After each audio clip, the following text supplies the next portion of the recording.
Good evening, and welcome to JMK 6 p.m. News with me, Karley and my co-hosts, Jaida and Madeline Lefevre. First up, we have Madeline with national and world news. Thank you, Karley. And now for international news. A former CIA agent will be doing community service near Rome to complete her 3-year sentence for taking part in the kidnapping of a Muslim clerk in Milan 14 years ago, her lawyer said Monday. A Milan court approved the lawyer's request for Sabrina de Sousa to complete her sentence by teaching English twice a week to minors living in state care. Her lawyer, Dario Bologna, said the period of community service could be made shorter by good behavior. De Sousa was picked up on a European arrest warrant at Lisbon Airport in 2015, but Italy dropped its extradition request last March. Her 7-year sentence was reduced to 3 by a partial clemency and general amnesty. De Sousa claims no wrongdoing in the kidnapping. She is one of 26 Americans, mostly CIA agents, tried in absentia and convicted in the only trial anywhere in the world involving the CIA's Extraordinary Renditions Program, a practice alleged to have led to torture. Full or partial clemency was issued in 4 cases, including De Sousa's. The case involving the kidnapping in broad daylight from a Milan street of a Muslim clerk, Osama Mustafa Hassan Nassar, was an embarrassment to U.S.-Italian relations. Despite repeated requests from prosecutors, no Italian government ever sought to extradite any of the Americans, even after convictions were confirmed by Italy's highest court. De Sousa was only detained after she set foot in Europe. In national news, undercover tests by the Department of Homeland Security have discovered that the TSA has failed the majority of tests to determine if there are weapons. During these tests, both the screeners and their equipment failed more than half the time. Representative Mike Rogers went as far as to tell TSA Administrator David Pekoski, "This agency that you run is broken badly, and it needs your attention."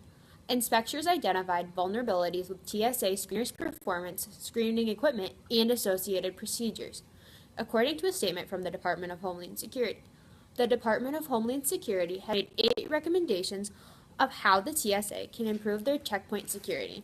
Lawmakers described the TSA's performance as poor, but determined that it was an improvement from 2 years ago when the TSA failed 95% of the time to stop inspectors from smuggling weapons or explosive materials into airports.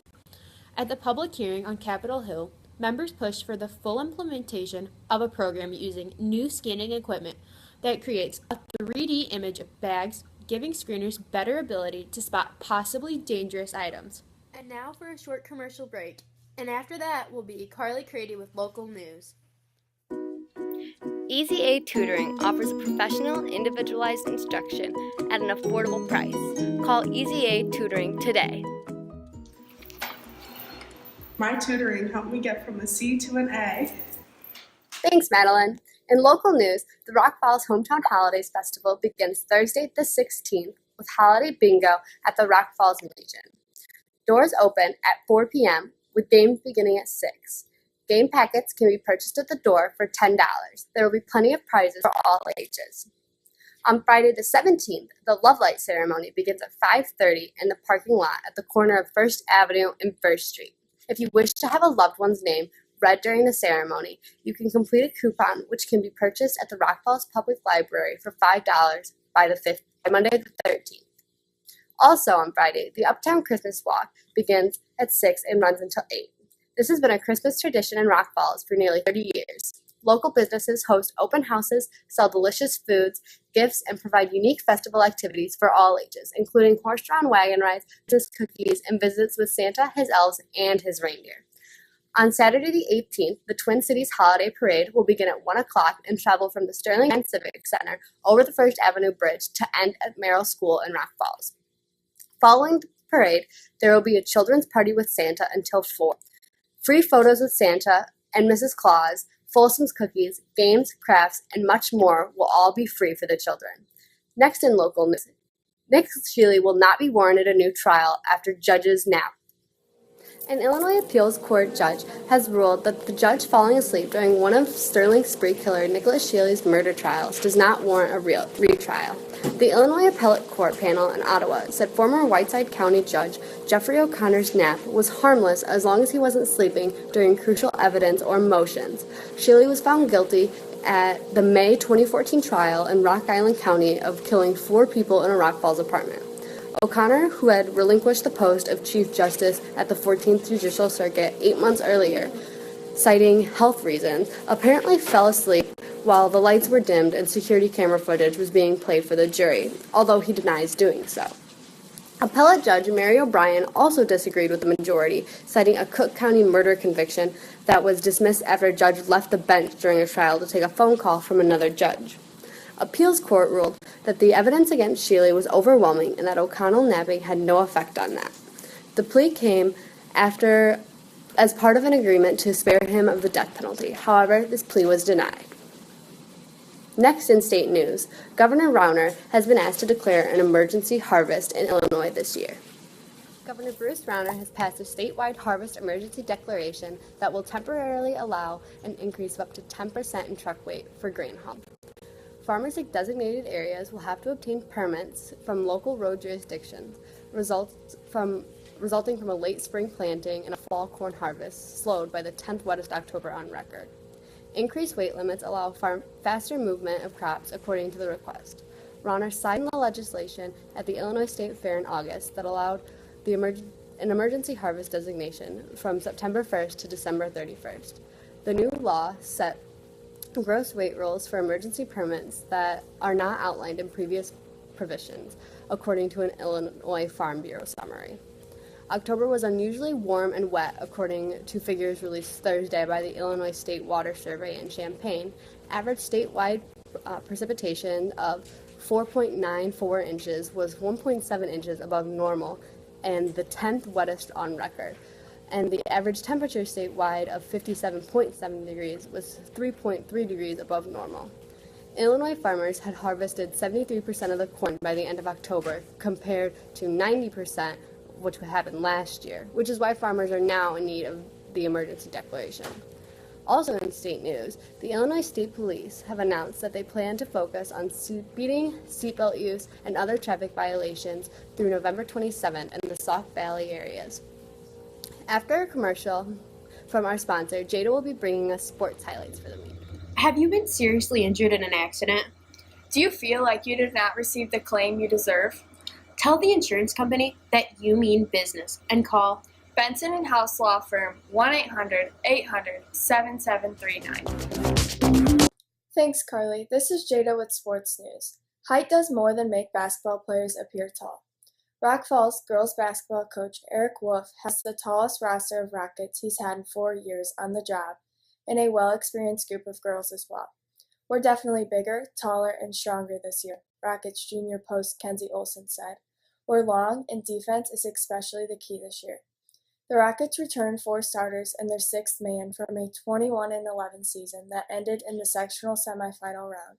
Gone from the starting group is Olivia Babcock, a freshman at Parkland College, who provided much of the Rockets' defense from the top of the key. Plenty of long arms will make up for Babcock's absence. 5 players with varsity experience are over 5'8". It's going to be a big adjustment without Olivia, junior forward Molly Buck said. She helped out a tremendous amount, and hopefully we can have our other girls that we have had step up. 4-year starter Abby Sigel moves to the point full-time. She led the Rockets with 15.5 points per game last season, 1 year after leading with 17.2 points per game as a sophomore. The Rockets developed more scoring threats last year, and Sigel, who will decide where she's going to play in college sometime after Christmas, is sure to lead the charge. Last year, we were so young, Sigel said. Now we've gotten a lot more experience and have been hitting the gym. I think we're going to be a lot stronger than we were last year, so I'm pretty excited for this season. While the Rockets have plenty of inches per body, what they don't have plenty of are bodies themselves. Wolf figures to have 10 players on the varsity squad and 10 more on a freshman-sophomore squad. There will be no freshman team this season. Wolf said that there are some other teams in the Big Northern Conference that are going through similar number issues. If we lose 1 or 2 due to sickness or injury, we're hurting on bodies, Wolf said. We just got to keep pushing and keep working. That's the hard part for us, is our numbers. We just got to stay healthy this year, and that's going to be key for us. If we can stay healthy, we'll have a real solid team. Rock Falls finished 7-3 in the BNC. One of those losses was to Genoa Kingston, was avenged in the regional final. Another was to conference power Rockford Lutheran, and the third to back-to-back 2A champion Byron, who loses 4 starters from those teams. The Rockets have not won a conference title since joining the Big Northern in 2011, and that is a big goal among others for this season of higher expectations. We have a target on our back this year, Olsen said. We did good in regionals and made it to the sectional. We completed really well and competed with bigger schools too. Last year was awesome, and this year we're hoping to do that, and more, Buck said. Every year you want to succeed further and further. Also in sports. For the second straight year, Dixon, Newman, and Sterling remain as the last trio of local football teams left in the playoffs. The local field was half from 6 teams, and the Dixon's quarterfinal appearance will be its second. The other trip came from 2006 when the Dukes lost to Woodstock Marion. Newman will make its 16th appearance in the quarterfinals, where the Comets are 9-6 since 1989. Sterling will try for its first quarterfinal win in 7 total trips. All 3 teams played on November 11th to have a chance to move on to semifinals. This weekend marks the anniversary of one of the most notorious cold fronts in U.S. history, which sent temperatures plummeting more than 70 degrees in a matter of hours and also whipped up blizzard conditions immediately after a tornado outbreak in the Midwest. In the mild air ahead of the cold front, an outbreak of tornadoes struck portions of Wisconsin, Michigan, Illinois, Iowa, and Indiana. The south-central Wisconsin town of Janesville was hit hard by an F4 tornado that killed 9 people. Only a few hours after the tornado struck, blizzard conditions developed, severely impacting recovery efforts. In addition to the snow and strong winds, temperatures were dropping into the single digits. Overall, the outbreak spawned several tornadoes of F2 to F4 intensity and killed 13 people. The so-called Blue Northern cold front sliced its way from the Plains states during the morning of November 11, 1911, to near the Mississippi River by that evening. Behind the front was a bitterly cold Arctic air mass that originated near the North Pole, which quickly wiped away warm, humid conditions in place from the southern plains to the middle Mississippi and Ohio valleys. The term Blue Northern is sometimes used by meteorologists to describe a fast-moving cold front that sends temperatures quickly into a nosedive across the Great Plains states. This type of cold front occurs every year, but the event 106 years ago was in a league of its own. And now, on to our And that's it, folks. Thanks for watching JMK News at 6 p.m. This has been Madeline Lefevre with Jaida Dean and Karley. Check back in at 10 p.m. for our next broadcast. Thank you.